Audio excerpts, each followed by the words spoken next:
तो जैसा कि कल हम लोगों ने पढ़ा था कि आवेश क्या होते हैं, आवेश का क्वांटिफिकेशन सिद्धांत हम लोगों ने पढ़ा था और आवेश की परिभाषा भी देखी थी। क्योंकि टाइम टेबल अब निकल चुका है यूपी बोर्ड परीक्षाओं की 22 फरवरी से है, इसलिए अब हम लोग जो है जो इम्पोर्टेंट कॉन्सेप्ट है उसी पर फोकस करेंगे। तो आज हम लोग का जो टॉपिक है वो है कूलाम का नियम और उसका सदिश स्वरूप। ये दो चीज पढ़ना है। देखिए, कूलाम का नियम पढ़ने से पहले आपको एक आना चाहिए, पॉइंट चार्ज क्या होता है। पॉइंट चार्ज किसे होते हैं, जिसे हम लोग कहते हैं बिंदु आवेश। इसको हम लोग कहते हैं बेटा बिंदु आवेश। कि बिंदु आवेश क्या है? देखो, बिंदु आवेश क्या है, जैसे मान ले रहे हैं हमारे पास कोई दो आवेश है, एक आवेश है Q1 और दूसरा आवेश क्या है आपका Q2। बताए कि भाई आवेश दो प्रकार का हो सकता है दोनों ही प्लस प्लस हो, या हो सकता है दोनों ही क्या हो, माइनस माइनस हो, या हो सकता है एक प्लस हो और एक माइनस। अगर दोनों प्लस प्लस हैं तो एक दूसरे को रिपल करेंगे, और दोनों अगर माइनस माइनस हैं तब भी एक दूसरे को आप देखेंगे रिपल करेंगे। दोनों ही एक दूसरे को रिपल करेंगे, प्रतिकर्षित करेंगे। और अगर एक आवेश तुम्हारा प्लस है और दूसरा आवेश तुम्हारा क्या है माइनस, तब ये जाकर एक दूसरे को क्या करेंगे, आकर्षित करेंगे। जैसा कि कल हम लोगों ने पढ़ा था कि सजातीय आवेश, समान प्रकार के आवेश एक दूसरे को प्रतिकर्षित और विजातीय आवेश एक दूसरे को आकर्षित करते हैं। तो आज हम लोग का जो टॉपिक है वो है कूलाम का नियम। उससे पहले हम लोग समझते हैं बिंदु आवेश किसे कहते हैं। भाई अगर बात करें पॉइंट चार्ज की, तो देखो नाम से ही पता लग रहा है कि जिसका आकार, ऐसी वस्तु जिसका आकार उन्हें अलग करने वाली दूरियों की तुलना में क्या हो, नगण्य हो। उन्हें अलग करने वाली दूरियों की तुलना में क्या हो भाई, नगण्य हो, उसी को हम लोग कहते हैं बिंदु आवेश।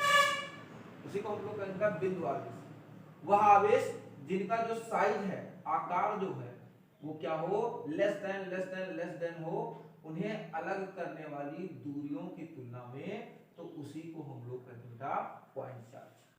तो उसी को हम लोग कहते हैं आवेश, और वही बिंदु आवेश है तो उसको हम लोग बिंदु आवेश कहते हैं।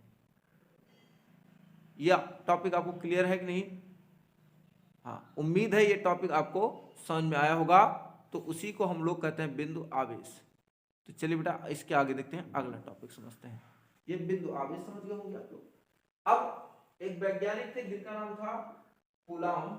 इन्होंने एक नियम दिया, कहा कि भाई जैसे हमारे पास मान लीजिए कोई दो पॉइंट चार्ज है, एक है Q1 दूसरा Q2 है। अब इनके बीच दो प्रकार का बल लग सकता है। जैसे इनके बीच आवेश रहे वैसा रहेगा बल। इनके बीच दो प्रकार का बल लग सकता है। मान ले रहे हैं दोनों ही प्लस प्लस है, आप जैसे मानना चाहिए वैसे मान सकते हैं। इनके बीच दो प्रकार का बल लगेगा, या तो वो लगेगा आकर्षण बल या आकर्षण बल, और या तो लगेगा भैया वो लग जाएगा प्रतिकर्षण बल। लेकिन हम जो बनाए ठीक है उसमें प्रतिकर्षण बल लगेगा। क्यों? क्योंकि समान प्रकार के आवेश है। या तो लगेगा आकर्षण और या तो लगेगा प्रतिकर्षण।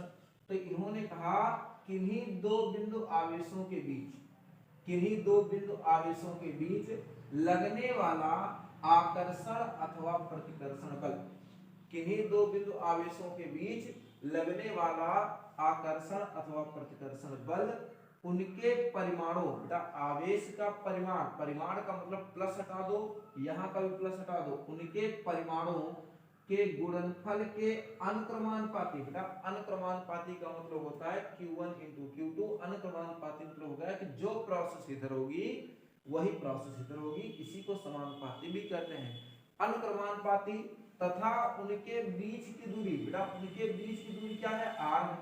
आप देखो उनके बीच की दूरी क्या है, R, और उनके बीच की दूरी के वर्ग के व्युत्क्रमानुपाती होता है। इनके बीच की दूरी कितनी है, R, तो बटे में हो जाएगा R स्क्वायर। उनके बीच की दूरी के वर्ग के व्युत्क्रमानुपाती होता है।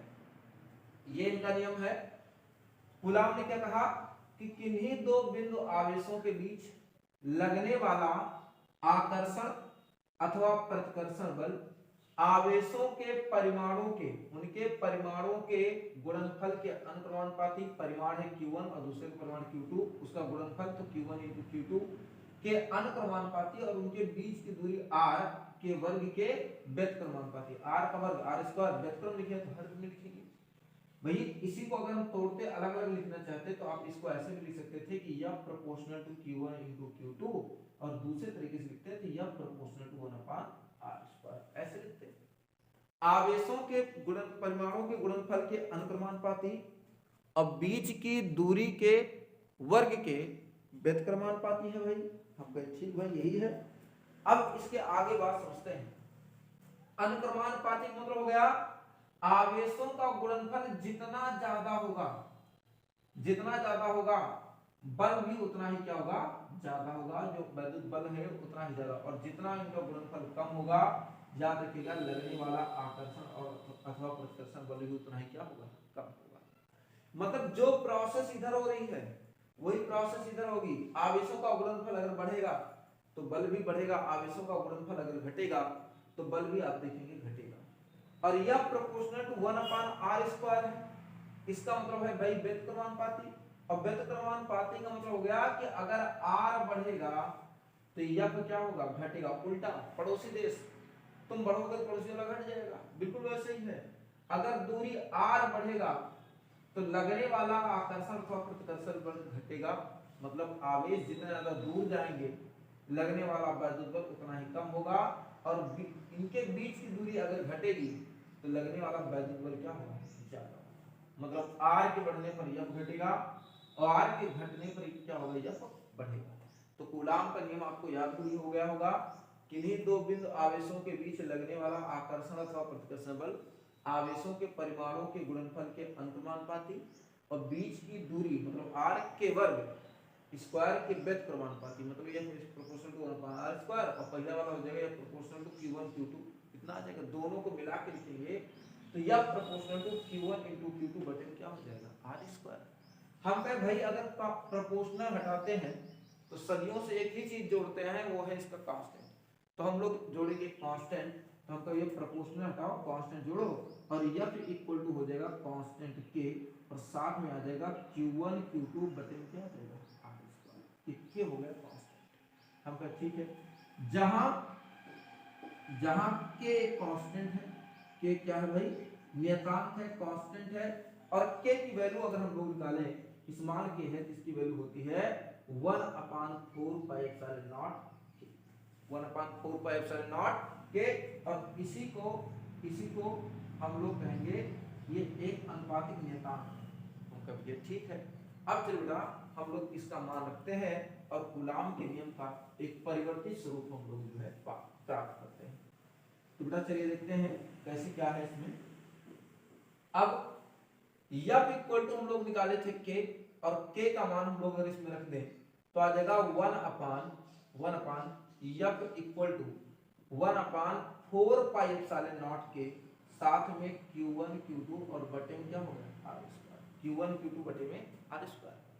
भाई अगर हम बात करते इस एप्सिलॉन नॉट की, तो एप्सिलॉन नॉट को हम लोग निर्वात की वैद्युतशीलता कहते हैं। निर्वात की क्या कहते हैं, वैद्युतशीलता कहते हैं। निर्वात की वैद्युतशीलता कहते हैं। अच्छा भाई इसको पढ़ेंगे क्या, ये आपका निर्वात की वैद्युतशीलता है, इसको हम लोग निर्वात की वैद्युतशीलता कहेंगे एप्सिलॉन नॉट को।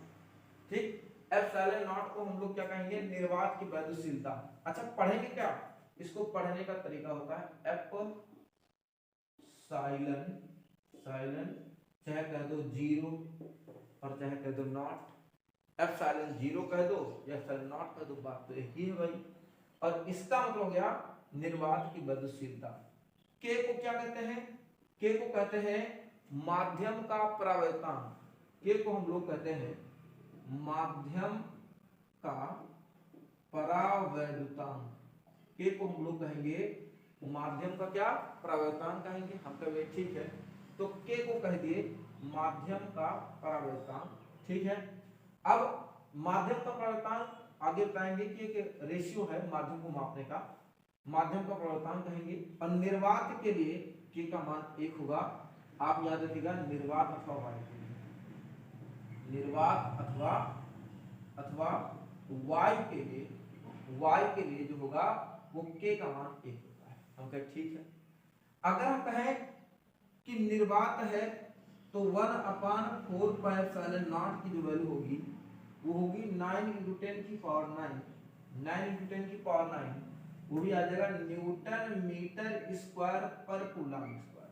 ये कांस्टेंट है और कांस्टेंट का मान है 9 × 10 की पावर 9 न्यूटन मीटर स्क्वायर पर कूलम स्क्वायर। इसका मान हो गया।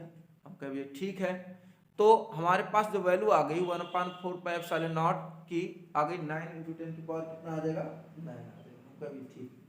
अब इसके आगे बात करते हैं। अगर ये मान हम लोग यहाँ रख दें तो कूलाम का नियम आ जाएगा F = 9 × 10 की पावर 9, 9 × 10 की पावर 9 साथ में Q1 Q2 और बटे में क्या आ जाएगा r²। लेकिन आप कहें सर इसमें तो कहीं वेक्टर लगा नहीं है, भाई बल तो एक सदिश राशि है। तो अगर आप वेक्टर लगाना चाहते हैं तो आप इसी को सदिश रूप में बदलेंगे, इसके सदिश रूप में, सदिश रूप में। अब सदिश रूप में बदलेंगे तो आपको मिल जाएगा F वेक्टर = 9 × 10 की पावर 9 साथ में आ जाएगा Q1 Q2 बटे में r² और यहाँ लिख देंगे r, यहाँ पे क्या लिख देंगे r, ये लिख देंगे हम लोग। बताओ भाई क्या आपको बातें समझ में आई नहीं है? तो अगर हम कूलाम के नियम की बात करते तो कूलाम के नियम से हम लोग निकाले हैं F = 1/4πε0 के साथ में Q1 Q2 बटे में हो गया r²। हम करें एप्सिलॉन, इसको हम लोग पढ़ते हैं ε0, इसी को निर्वात की वैद्युशीलता कहते हैं, इसी को ε0 भी कहते हैं हम लोग। और अगर हम बात करें k को, तो k को माध्यम का प्रवर्तान कहेंगे, k = 1 होता है निर्वात अथवा वायु के लिए। और 1/4πε0 की वैल्यू हो जाएगी 9 × 10 की पावर 9, वो भी आ जाएगा न्यूटन मीटर स्क्वायर पर कूलम स्क्वायर। इसकी वैल्यू अगर हम लोग यहाँ रख दें, अच्छा याद रखिएगा निर्वात के लिए है, इसका मान अगर हम लोग यहाँ रख दें तो F = आ जाएगा 9 × 10 की पावर 9 साथ में Q1 Q2 बटे में हो जाएगा r²। इसी को सदिश रूप में लिखना है, सदिश रूप में लिखना है तो आप लिख सकते हैं F वेक्टर = 9 × 10 की पावर 9 साथ में Q1 Q2 बटे में हो जाएगा r² और इनटू में हो जाएगा r²। जहां ये जो r² है वो r वेक्टर के अंदर से एकांक है या एकांक सदिश है। चलिए बेटा इसके आगे देखते हैं हम लोग कैसे क्या हम लोग करते हैं इसमें अगला देखते हैं हम लोग, अगला टॉपिक हम लोग क्या होने वाला है देखते हैं। अब अगर हम बात करें इसके सदिश रूप की तो याद रखिएगा प्रयोगों के आधार पर ऐसा देखा गया है कि k का मान जो होता है ε/ε0 होता है, ε/ε0। देखो अगर हम k की बात करें तो k को माध्यम का प्रवर्तान बताए थे, इसको बताए थे कि हम लोग कहते हैं माध्यम का परावर्तान कहते हैं। इस वाले कहते हैं माध्यम की निरपेक्ष वैद्युशीलता, माध्यम की निरपेक्ष वैद्युशीलता है। हम कभी ठीक है। और इस वाले को हम लोग कहते हैं क्या निर्वात की वैद्युशीलता, निर्वात की वैद्युशीलता। अब अगर हम लोग इसकी डिफिनेशन बना दें, इसकी अगर हम लोग डिफिनेशन बनाएं तो कैसे बनेगा निर्वात की वैद्युशीलता, माध्यम के प्रवर्तान की डिफिनेशन ये हो सकता है किसी माध्यम की वैद्युशीलता तथा निर्वात की वैद्युशीलता के अनुपात को उस माध्यम का प्रवर्तान कहते हैं, उस माध्यम का प्रवर्तान कहते हैं। निर्वात की वैद्युशीलता, किसी माध्यम की वैद्युशीलता तथा निर्वात की वैद्युशीलता के अनुपात को उस माध्यम को क्या कहते हैं प्रवर्तान कहते हैं। माध्यम का प्रवर्तान वायु के लिए अथवा निर्वात के लिए इसका मान क्या होता है 1 होता है। वायु या निर्वात के लिए, वायु या निर्वात के लिए इसका मान 1 होता है। धातु के लिए इसका मान होता है इन्फिनिटी, याद रखिएगा धातु के लिए इसका मान क्या होता है इन्फिनिटी। और अगर कोई पूछे अन्य माध्यमों के बीच तो अन्य माध्यमों के लिए इसका जो मान होता है k का वो हमेशा याद रखिएगा 0 से बड़ा होगा और 0 से लेकर इन्फिनिटी तक, 0 से लेकर कहां तक होता है इन्फिनिटी तक होता है, ठीक कितना होता है 0 से बड़ा और इन्फिनिटी से छोटा, ये चीज हो जाएगा। अब चलिए हम लोग समझते हैं कि अगला टॉपिक हम लोग का कब है। उम्मीद है टॉपिक आपको क्लियर हुआ होगा। देखो ये सिलेबस हम लोग डिटेल से नहीं कर रहे हैं, डिटेल्स पढ़ाना होता तो इतना ही टाइम इतना समय कम से कम 10 दिन लग जाते हैं। अब चलिए समझते हैं सदिश स्वरूप क्या है। भाई देखिए अगर बात करें कूलाम के नियम की, तो जैसे हमारे पास ये दो अक्ष हैं, एक अक्ष है x तो दूसरा अक्ष है y, और हम करें कि यहाँ पर एक पॉइंट चार्ज है और यहाँ पे एक पॉइंट चार्ज है, यहाँ पर एक प्लस q1 है और यहाँ पे एक प्लस q2 है। हम कह रहे हैं कि मूल बिंदु से ये z अक्ष है, मूल बिंदु से इसका जो पोजीशन वेक्टर है वो है r1 वेक्टर, और अगर हम बात करें इसके दूसरे वाले की तो इसका जो पोजीशन वेक्टर है वो है आपको बेटा r2 वेक्टर। हम करें इनके बीच की जो अगर हम लोग डिस्टेंस निकालते तो ये बेटा है आपका r। अब q1 q2 पर एक बल लगाएगा, प्रतिकर्षण बल सबको पता है, सजातीय आवेश है प्रतिकर्षण बल, ये होगा F21 वेक्टर, F21 वेक्टर। ऐसे ही q2 भी q1 पर एक बल लगाएगा और ये बल हो जाएगा F12 वेक्टर, फोर्स ऑन 1/2।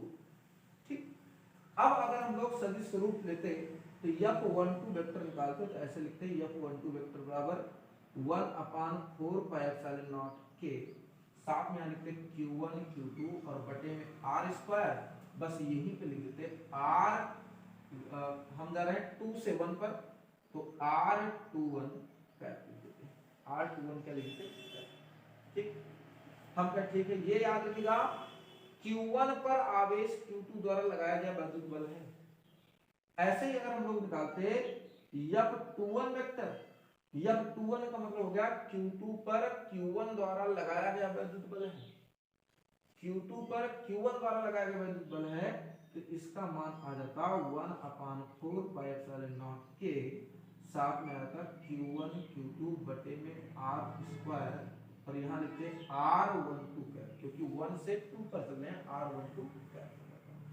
ठीक है r12 कैप। अब होगा क्या, r21 का मतलब होता है कि 2 से 1 इधर की ओर, r12 का मतलब हो गया 1 से 2 इधर की ओर, जस्ट अपोजिट ही तो है। इसका मतलब हो गया रिजल्ट अगर हम लोग निकालते कि F12 वेक्टर ये देख रहे हैं चूंकि r21 cap is negative to r12 cap, इसलिए यहां से लिख सकते हैं F12 vector equal to F21 vector लिखेंगे। ठीक, जितना q1 q2 पर बल लगाएगा उतना ही बल q2 q1 पर लगाएगा, लेकिन दिशा में क्या होगा बराबर किंतु विपरीत होगा, दिशा में आपका होगा विपरीत। तो हम लोगों ने दो टॉपिक आज के क्लियर कर लिए हैं, ये और ये। अच्छा एक बात और समझिएगा कि यही सदिश स्वरूप बताता है, यही सदिश स्वरूप बता रहा है कि कूलाम का नियम न्यूटन के थर्ड नियम का क्या करता है, पालन करता है। न्यूटन के third, Newton law of motion का थर्ड जो रूल होता है उसका पालन करता है कि जब हम किसी वस्तु पर कोई बल लगाते हैं तो वह वस्तु भी हमारे ऊपर एक बल लगाती है। तो बच्चों आप लोगों को उम्मीद है बात समझ में आई होगी। आज हम लोगों ने कूलाम का नियम और उसका सदिश स्वरूप पढ़ा है, साथ में ये भी सीखा है कि कूलाम का नियम जो होता है वो न्यूटन के तृतीय नियम को क्या करता है, पालन करता है। अगर आपको वीडियो अच्छी लग रही हो तो अपने दोस्तों के साथ शेयर करिए और हमारे चैनल को सब्सक्राइब कीजिए।